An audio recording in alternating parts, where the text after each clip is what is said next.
கர்த்தருடைய நாமம் மகிமைப்படுவதாக.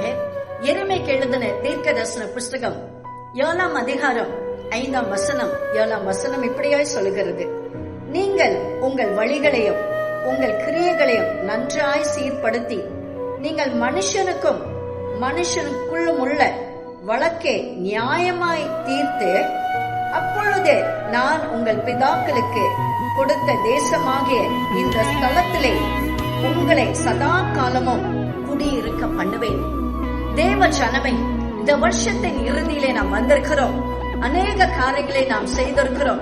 நம்முடைய கிரியைகளையும் நம்முடைய வழிகளையும் நாம் சீர்தூக்கி நாம் பார்க்கும் பொழுது ஆண்டவர் எந்த இடத்திலே நம்மை வைத்திருக்கிறாரோ, எந்த ஆசீர்வாதத்தை ஆண்டவர் நமக்கு கொடுத்திருக்கிறாரோ, அந்த ஆசீர்வாதத்திலே நாம் நிலைத்திருக்கும்படி ஆண்டவர் செய்வார்.